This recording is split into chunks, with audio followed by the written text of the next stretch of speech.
నమస్తే, welcome to our channel. నేను మీ సౌజన్య. ఈరోజు మనతో పాటు ఉన్నారు ముక్కామల పీఠాపతి శ్రీధర్ స్వామి గారు. వారితో మాట్లాడదాం. గురుగారు నమస్కారం అండి. శ్రీమాత్రి. అలాగే గురుగారు, శ్రావణ మాసంలోనే ఎక్కువగా సర్పారాధన చేస్తూ ఉంటారు. ఎందువల్ల, చేస్తే ఏం పొందుతారు? తప్పకుండానమ్మా. అసలు శ్రావణ మాసం విశిష్టత మనం ముందు మాట్లాడుకోవాలి. శ్రావణ మాసం అంటేనే సర్వమంగళకరమైన మాసంగా మనం చెప్పుకుంటాం. ఎందుకంటే శ్రావణ మాసానికి అంత ప్రాశస్త్యం ఉంది. శ్రావణ మాసంలో సోమవారాలు తీసుకుంటే శివుడికి ప్రియం, మంగళవారాలు మంగళ గౌరమ్మకి ప్రియం, శుక్రవారాలు వరలక్ష్మీదేవికి ప్రీతి, పౌర్ణమి గాయత్రీదేవికి ప్రీతి, అమావాస్య పోలేరమ్మకు ప్రీతి. అదేవిధంగా మరి వరాహస్వామి అవతారం కూడా శ్రావణ మాసంలో జరిగినట్లుగానే మనకు పురాణాల బట్టి తెలుస్తుంది. హిరణ్యాక్షుణ్ణి వరాహ అవతారాన్ని ఎత్తి మహావిష్ణువు సంహరించాడు. అటువంటి వరాహ అవతారం అనేటువంటిది ఈ మాసంలోనే జరిగినట్టుగా మనకి పురాణాల బట్టి తెలుస్తుంది. ఇక తర్వాత అదేవిధంగా నాగులు జన్మించింది నాగుల చవితి. శ్రావణ శుద్ధ చవితి నాడు నాగజాత అంతా కూడా అవతరించింది. అప్పుడే నాగ పంచమి. మానసాదేవి నాగుల సహోదరి, కాలసర్పదోష నివారణి. తర్వాత అదేవిధంగా కశ్యప ప్రజాపతి కుమార్తె, జరత్కారు మహర్షి ప్రియ భార్య, ఆస్తిక మహర్షి తల్లి, యోగీశ్వరేశ్వరి అయినటువంటి సిద్ధయోగిని అయినటువంటి మానసాదేవి అవతరించింది నాగపంచమి. అదేవిధంగా సుబ్రహ్మణ్యేశ్వర స్వామి అనగానే మన కుమారస్వామి గుర్తొస్తాడు. అలాగే పాము రూపంలో కూడా ఆరాధన చేస్తూ ఉంటారు సుబ్రహ్మణ్యేశ్వర స్వామి. అసలు సుబ్రహ్మణ్యేశ్వర స్వామికి పాముకి సంబంధం ఏంటంటే ఎవరు సమాధానం చెప్పలేరు. అయితే ఇక్కడ ఏమిటంటే తారకాసురుడు అనేటువంటి రాక్షసుడిని సంహరించడం కోసం కుమార జననం జరిగింది. కుమారస్వామి తారకాసురుడితో ఘోరమైన యుద్ధం చేస్తున్నాడు. యుద్ధం సామాన్యంగా చేయట్లేదు, కొన్ని సంవత్సరాలే జరిగింది యుద్ధం.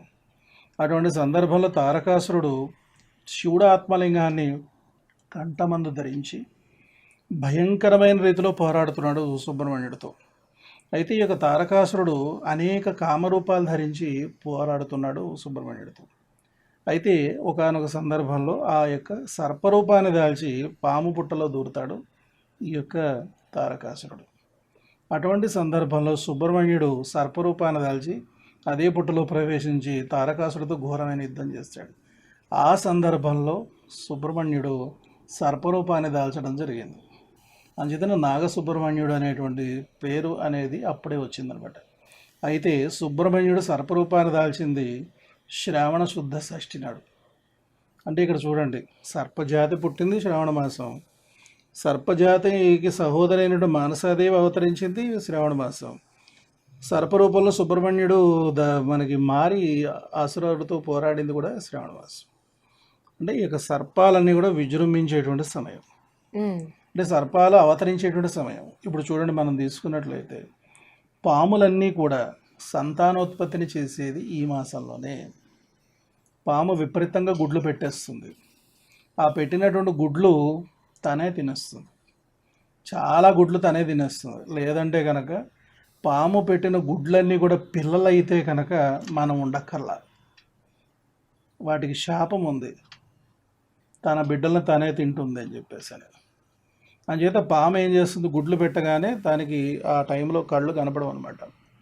కుబుషం వీటి చేయటువంటి సమయంలోనే గుడ్లు పెడుతుంది. ఆ సమయంలో తనకు తెలియక ఏం చేస్తుంది, తను పెట్టిన గుడ్లన్నీ తనే తినేస్తుంది. అందులో చాలా గుడ్లు అదే తినేయడం వల్ల ఆ యొక్క సర్పజాతి అనేటువంటిది అంతరించిపోతూ ఉంటుంది, తక్కువగా ఉంటుంది అనమాట. అయితే ఈ సమయంలోనే గుడ్ల నుండి పిల్లలు బయటకు వస్తాయి. ఆ యొక్క ఉరుము ఎప్పుడైతే ఉరుముతుందో ఆ గుడ్లన్నీ పగిలి పిల్లలు బయటకు వస్తాయని చెప్పేసి మనకు తెలుస్తుంది అనమాట. ఆ యొక్క పిల్లలన్నీ కూడా చాలా ఎట్లా ఉంటాయంటే, చూడండి, కుక్క పిల్లలు మనం తీసుకున్నప్పుడు వాటికి పళ్ళు వచ్చేటువంటి టైంలో మాకు కనపడిన వాళ్ళందరినీ కొరుకుతూ ఉంటాయి, లేదంటే షూస్ తర్వాత అట్లానే మనకి గడపలన్నీ కొరికేస్తూ ఉంటాయి. అదే మాదిరిగా పాములకి, అంటే పుట్టినటువంటి పాములకి కూరలలో దురద ఉంటుంది. అవి ఏం చేస్తాయంటే చిన్న చెలపిల్లలు అని పిలుస్తారనమాట, చలపాములు అంటారనమాట. మూరలోపు ఉన్నటువంటి పాముల్ని చలపాములు అని పిలుస్తారు. అవి విపరీతంగా పక్షుల్ని కరుస్తూ ఉంటాయి, జంతువులు కరుస్తూ ఉంటాయి, మనుషులు కరుస్తూ ఉంటాయి. అవి ఎప్పుడు జర జర జర జర జర పాకి వెళ్ళిపోతుంటాయి. అవన్నీ ఎప్పుడు ఉంటాయంటే శ్రావణ మాసంలోనే ఉంటాయి. అయితే ఇక శ్రావణ మాసంలో నాగుల చవితి అనేటువంటిది మనం విశేషంగా పుట్ట పూజ చేయడము, సర్పారాధన చేయడం ద్వారా ఆ యొక్క పాముల యొక్క అనుగ్రహము కలిగి మనకి నాగేంద్రుడి యొక్క అనుగ్రహంతో ఆ యొక్క పాముల బారి నుండి మనం తప్పించుకోవడానికి అవకాశం ఉంటుంది. నాగపంచమి నాడు ఈ యొక్క సర్పబంధన మంత్రాలకు అధిష్టాత్రి అయిన మానసాదేవిని, తర్వాత కాలసర్పదోషాలను పోగొట్టేటువంటి మానసాదేవిని, అదేవిధంగా నాగులకు సహోదరి అయిన మానసాదేవిని, తర్వాత అదేవిధంగా సర్పజాతిని జనమేజయుడు నిర్వహిస్తున్నటువంటి సర్పయాగం నుండి రక్షించిన మానసాదేవిని ఎవరైతే నాగపంచమి నాడు ఆరాధన చేస్తారో సర్పభయం అనేటువంటిది ఉండదు. మానసాదేవి అద్భుతమైనటువంటి అమ్మవారు. మరి ఈ యొక్క దేవతలు దానవులు ఇరువురు కూడా ఈ యొక్క క్షీరసాగర మదనం చేస్తారు కదా. అవును. ఆ క్షీరసాగర మదనం చేసిన మొట్టమొదటి పుట్టింది ఏమిటి? విషం, హాలాహలం. వీళ్ళు ఎవరిని ప్రార్థన చేశారు? పరమేశ్వరుని ప్రార్థన చేశారు. పరమేశ్వరుడు ప్రత్యక్షమయ్యాడు. ఏమిటన్నాడు? స్వామి హాలాహలం అన్నాడు. వెంటనే ఆయన శంఖంలోకి పట్టేసుకున్నాడు. పట్టేసి పక్కన ఉన్నటువంటి పార్వతీదేవిని అడుగుతున్నాడు, మంగళ, ఇదిగో క్షీరసాగర మదనం జరుగుతోంది, హాలాహలం పుట్టింది, శంఖంలోకి పట్టాను, మరి ఆ యొక్క హాలాహలాన్ని నేను సేవించబోతున్నాను, ఏమంటావు అని. ఆవిడ అన్నది, స్వామి, నా కంఠమందు నల్లపూసలు ఉన్నంతకాలము ఏ కాలకోట విషము కూడా నిన్నేమీ చేయలేదు, నిస్సంకోచంగా పానం చేయండి స్వామి అని చెప్పి వెంటనే మానసాదేవిని తలుస్తుంది. మానసాదేవి వచ్చి పరమేశ్వరుడు యొక్క కంఠమందు ఆ విషాన్ని అదిమి పెట్టేసి స్తంభింపజేస్తుంది. విషహారి, విషస్తంభిని అనేటువంటి పేర్లు మానసాదేవికి అప్పుడు కలిగాయి. అటువంటి మానసాదేవిని ఎప్పుడైతే శ్రావణ మాసంలో మనం ఆరాధన చేస్తాం, ప్రారంభంలోనే శ్రావణ మాసం ఆరంభంలోనే నాగపంచమి వస్తుంది. మానసాదేవిని చక్కగా ఆరాధన చేసినట్లయితే ఏ పాములు మనల్ని కరవవు. అదేవిధంగా సుబ్రహ్మణ్యేశ్వర స్వామిని ఈ యొక్క శుద్ధ షష్ఠి నాడు కనుక ఆరాధన చేసినట్లయితే ఏ విధమైనటువంటి పాములు కరవవు. అయితే కరిచేటువంటి పాములు ఏవి? రాక్షస జాతికి సంబంధించినటువంటివి. పాముల్లో కూడా దైవ సంబంధమైన నాగులు, రాక్షస నాగులు ఉన్నాయి. అయితే ఇక రాక్షస నాగులు ఏవైతే ఉన్నాయో అవి ఎప్పుడు కూడా కరుస్తూ ఉంటాయి. ఇప్పుడు దేవనాగులు ఎప్పుడు కూడా బయటికి రావు, అవి కూడా తక్కువ దీక్షలోనే ఉంటాయి. వాటికే మణులు వస్తాయి. కొన్ని వేల సంవత్సరాల వేసరికి ఆ కరవకుండా ఉన్నటువంటి ఆ విషపు తిత్తి ఏదైతే ఉందో అది మణిగా మారుతుంది. ఆ యొక్క మణి అద్భుతమైనటువంటిది అనమాట. అది ఆ మణి కూడా ఏంటంటే పాముల్ని చంపి మణులు తీస్తుంటారు, ప్రయోజనం శూన్యం అయిపోతుంది. ఈ యొక్క మణి ఏంటంటే రాత్రిపూట అది విహారానికి వస్తుంది అనమాట. పాము ఆ విహారానికి వచ్చిన సమయంలో పడగ మీద ఉన్నటువంటి ఆ మణి ఏదైతే ఉందో అది దానికి దారి చూపిస్తుంది పాముకి. అదేవిధంగా పాములు మసకలాడుకునే సమయంలో కూడా ఆ మణికాంతిలోనే మసకలాడుకుంటాయని చెప్పేసి కూడా సర్పశాస్త్రాన్ని బట్టి తెలుస్తుంది. ఇక తర్వాత అదేంటంటే ఇక్కడ ఏంటంటే నాగమణి అనేటువంటిది పేరు చెప్పి ఎన్నో పాములు చంపేస్తున్నారు దుర్మార్గులైనటువంటి వాళ్ళు. అది వాళ్ళకి ఏం ప్రయోజనం ఏం లేదు, వాళ్ళ వంశం నాశనం అవ్వడం తప్పించి నాగమణి వల్ల వాళ్ళకి ప్రయోజనం ఉండదు. ఈ నాగమణి అనేటువంటిది ఏంటంటే సర్పము మనల్ని, అంటే దేవనాగు మనల్ని అనుగ్రహించదలిచి ఆ మణిని మనకి ప్రసాదిస్తుంది. దాని అంతటి అదిగా ఆ ప్రసాదించిన మణి మనకు వరాల వృష్టి కురిపిస్తుంది. ఆ మణి ప్రతి పౌర్ణమికి కాంతి పుంజాలను వెదజల్లుతుంది. బలవంతంగా కనుక మణిని తీసినట్లయితే వాళ్ళ వంశం నాశనం అవుతుంది, మణి రాయి అవుతుంది. దానిలో ఏ చైతన్యము ఉండదు. వీళ్ళు అనుకునేటువంటి అద్భుత శక్తులు అనేటువంటి అందులో ఉండవు. అంచేతంటే సర్పాలు అంటే నాగజాతి మనల్ని అనుగ్రహించదలచి ఆ మణిని మనకు ప్రసాదిస్తే ఆ మణి మనకి ప్రయోజనకారి అవుతుంది. అది కూడా మనం పూజామందిరంలో నిలుపుకొని మనం ఆరాధన చేసుకుంటే ఫలితం వస్తుంది. అది ఎవరికో అమ్మేసుకుంటే డబ్బులు వస్తాయి అనేటువంటి విధానం కాదు అక్కడ. అంటే నాగమణిని నిత్యం పూజిస్తే మంచి ఫలితాలు పొందుతారు. అఖండమైన సిరి సంపదలు వృద్ధి అవుతాయి, వంశాభివృద్ధి కలుగుతుంది, తేజస్సు వృద్ధి అవుతుంది, మనలో ఉండే కల్మషాలన్నీ కూడా కరిగిపోతాయి, సర్పదోషాలన్నీ కూడా హరించిపోతాయి. అంత అద్భుతమైనది నాగమణి. అందరికీ ఏం లభిస్తుంది? అది సర్పానుగ్రహం కలిగినటువంటి వారికి మాత్రమే నాగమణి లభిస్తుంది. ఒకవేళ ఏ సర్పాన్ని చంపి మణిని కోట్ల రూపాయలు పెట్టి కొనుక్కుంటే కనుక అది రాయి కొనుక్కున్నట్టే అంతా కూడా. అంచేత ఎప్పుడైనా సరే మణి కానీ, ఏకముఖి రుద్రాక్ష కానీ, ఇటువంటి విలువైనటువంటివి ఎన్నో ఉన్నాయి. అవన్నీ కూడా మనకి భగవద్ అనుగ్రహం వల్ల మనకి లభిస్తాయి తప్పించి అవి మానవ ప్రయత్నం వల్ల లభించేటువంటివి కావు.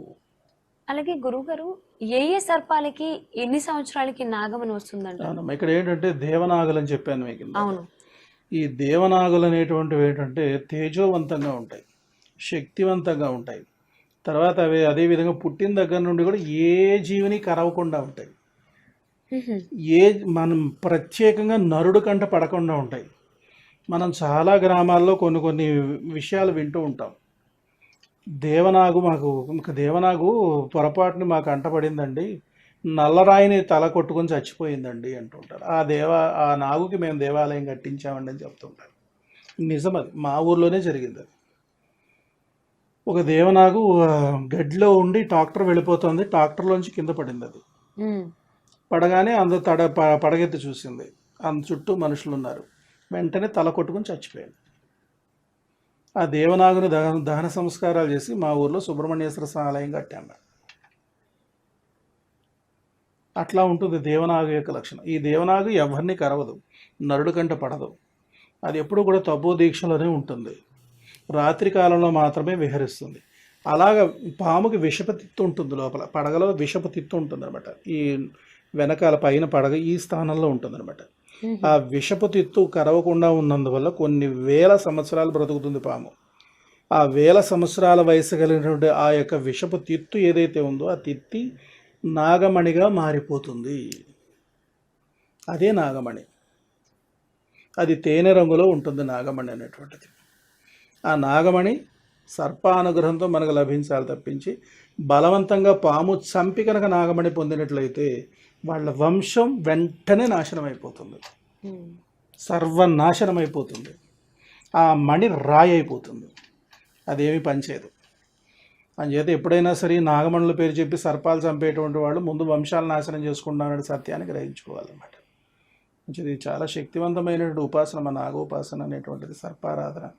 ఇది శాస్త్రం కూడా చాలా పెద్దది. సర్పశాస్త్రము, నాగతంత్రం అనేది అద్భుతమైనటువంటిది అనమాట. అసలు ఎప్పుడు కూడా చిన్న పాము ఏంటి, పెద్ద పాము ఏంటి, ఏ జాతి పాము అయినా సరే అసలు మనం చంపకూడదు. చంపితే రకరకాలైన ఇబ్బందులు గురి కావాల్సిన పరిస్థితి ఉంటుంది. అనారోగ్య సమస్యలు, విద్యాటంకాలు, ధనాదాయంలో ఇబ్బందులు, వైవాహిక జీవిత అసంతృప్తి, సంతాన సమస్యలు, సంతానం వల్ల తీవ్రమైన వేదన, కుటుంబ సఖ్యతాలోపం వంటి ప్రధానమైన ఇబ్బందులు ఏర్పడిపోతూ ఉంటాయి. అధికమైన అపకారం కనుక సర్పజాతి కనుక చేసినట్లయితే మనకు పుట్టేటువంటి పిల్లలు పాము కళ్ళతో పుడతారు. ప్రతి పౌర్ణమికి చర్మం ఊడుతుంది, పౌర్ణమికి పాములు కుబుషం విడుస్తాయి. అదే ప్రకారంగా ఈ పిల్లలు కుబుషం విడుస్తారు. నేను చూశాను అట్లాంటి పిల్లల్ని. ఎక్కడ చూసారు? మా ఊర్లోనే ఉంది ఒక అమ్మాయి.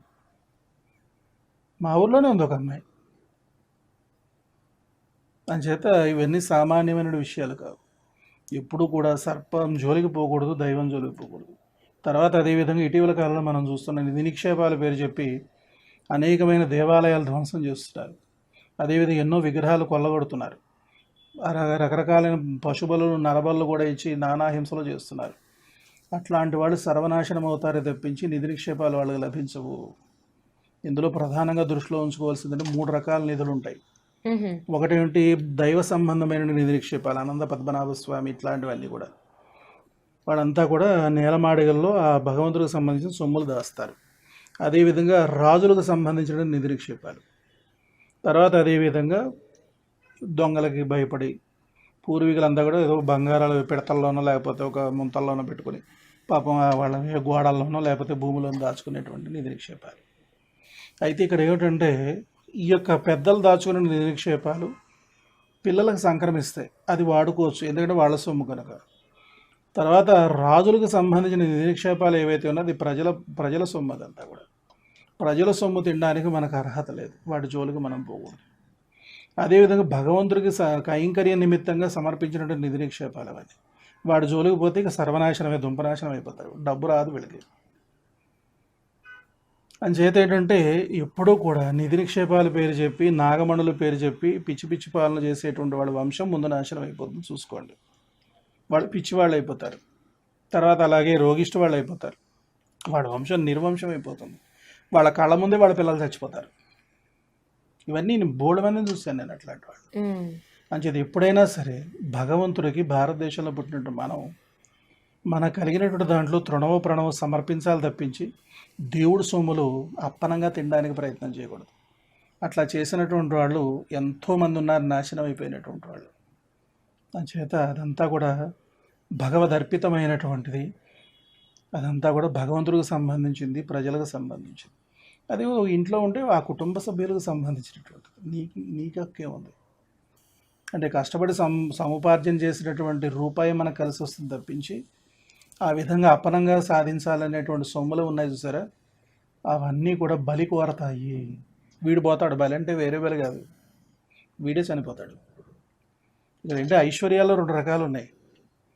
మీరు ప్రశ్నించవచ్చు, ఏమండి బాగా అన్యాయాలు అక్రమాలు అరాచకాలు చేసేటువంటి వాళ్ళ దగ్గర బోల్డ్ డబ్బులు ఉంటున్నాయి, అవును. న్యాయంగా ధర్మంగా నీతిగా నిజాయితీగా ఉంటున్నటువంటి మన దగ్గర డబ్బులు ఉండట్లేదు కదా అని ప్రశ్నించవచ్చు.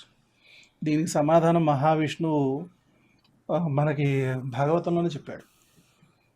హిరణ్యకశిపుడు విజృంభించాడు, మరి స్వర్గాన్ని కూడా సాధించాడు, ఇంద్ర సింహాసనాన్ని అధిష్ఠించాడు, దేవతలందరినీ బంధించాడు, దిక్పాలకులందరినీ కూడా మరి కట్టి కొడుతున్నాడు, ఏకఛత్రాధిపత్యంగా రాజ్యం వెళ్తున్నాడు.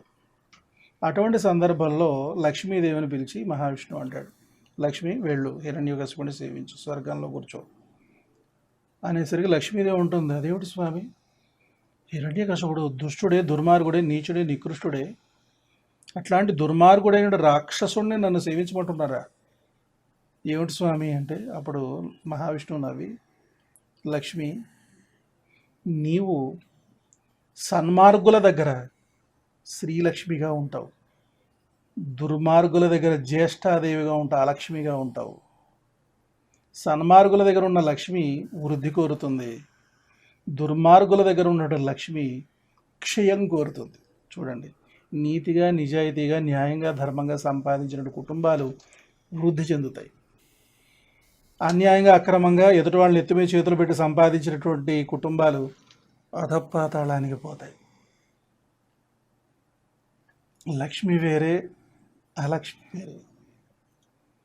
అంచేత అక్కడ అందులో ఉన్న లక్ష్మీ కళను తీసేసి ఒక ఫలంలో ఉంచి నారద మహర్షికి ఇచ్చి చెంచులక్ష్మిగా అవతరింపజేస్తాడు మహావిష్ణువు. నృసింహావతారంలో ఉగ్ర రూపాన్ని తగ్గించింది ఎవరు, చెంచులక్ష్మి. లక్ష్మీదేవి వెళ్ళి, స్వామి నేను లక్ష్మిని అంటే ఆ కళ లేదుగా, ఒక గెంటేస్తాడు అంతే నరసింహస్వామి. అప్పుడు చెంచులక్ష్మీదేవి, లక్ష్మీ కళ చెంచులక్ష్మిలో ఉంది.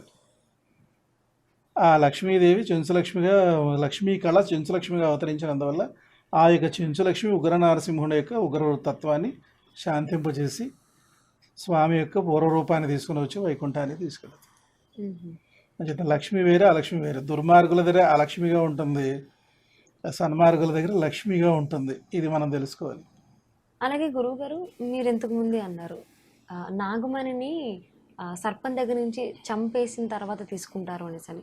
అసలు నాగమణి ఉంది అని చెప్పేసి ఒక సర్పం దగ్గర ఎలా గుర్తించాలి, అలాగే సర్పం నాగమణి ప్రసాదిస్తుంది అన్నారు కదా, సో అలా ఎలా ప్రసాదిస్తుంది, ప్రసాదించిన దాన్ని మనం ఏ విధంగా పూజించాలి లేదా ఆరాధించాలి అంటారు? తప్పకుండానమ్మా. ఇక్కడ ఏంటంటే సర్పాలు అనేటువంటివి, అటువంటి సర్పాలు దర్శనం ఇవ్వవు. ఆ సర్పాలు ఏంటంటే వాళ్ళు ఏంటంటే ఏ పాము దగ్గర మణి ఉంది అని చెప్పేసి నీకు కనిపించిన పాములన్నీ చంపుతుంటారు. ఆ చంపడం వల్ల సర్పహత్యా దోషం ఏర్పడి వంశనాశనం అవ్వడం తప్పించి ఇంకేమీ జరగదు. అయితే సర్పానుగ్రహంతో నాగమణి లభించాలని చెప్పాను చూసారా, ఎవరైతే నిత్య నిరంతరము సర్పారాధన చేస్తారో, అంటే నాగేంద్రుని ఆరాధ్య దైవంగా చేసుకుని ఆరాధన చేస్తారు, మానసాదేవిని కొలుచుకుంటారు, వాళ్ళని అనుగ్రహించాలని అనుకున్నప్పుడు ఆ యొక్క నాగేంద్రుడు వారి యొక్క కుటుంబీకులకు చెప్పి మరి ఆ నాగమణిని ప్రసాదించడం అనేటిది జరుగుతుంది. ఆ నాగమణిని చాలా పవిత్రంగా పరిశుద్ధంగా పూజా మందిరంలో నిలిపి నిత్యము గోక్షీరాభిషేకం పచ్చిపాలతో చేసి చక్కగా ఆ నాగమణికి గంధం రాసి కుంకుమ బొట్లు పెట్టి పరమ పవిత్రంగా చూసుకుంటూ ఆ యొక్క నాగమణికి కాచిన పాలలో పంచదార కలిపి నైవేద్యం పెడుతూ ఉంటారు. ఈ ప్రకారంగా నాగేంద్రోపాసకులైనటువంటి స్థితిలో ఆ నాగమణి తన యొక్క ప్రభావం చూపించడం అనేటువంటిది జరుగుతుంది. అంచేత అన్యులకి ఆ నాగమణి రాయే. అంచేత వీళ్ళంతా భ్రమపడుతూ ఉంటారు. అంచేత భ్రమలో పడి కనిపించిన పాములను చంపినట్లయితే కనుక సర్పహత్య దోషం మీ వంశం నాశనం అవుతుంది, అనుమానం లేదు. గురువుగారు, మీ విలువైన సమయాన్ని మా ప్రేక్షకుల కోసం కేటాయించి మాకు కలిగినటువంటి సందేహాలను నివృత్తి చేసినందుకు ధన్యవాదాలండి. శ్రీమాత్రే నమః. సో వ్యూయర్స్ చూసారు కదండి, శ్రావణ మాసంలోనే సర్పాలను ఎందుకు పూజిస్తారు, ఎందుకు పూజించాలో తెలుసుకున్నాం కదా. ఈ వీడియో కనుక మీకు నచ్చినట్లయితే please like, share, comment and subscribe our channel. నమస్తే.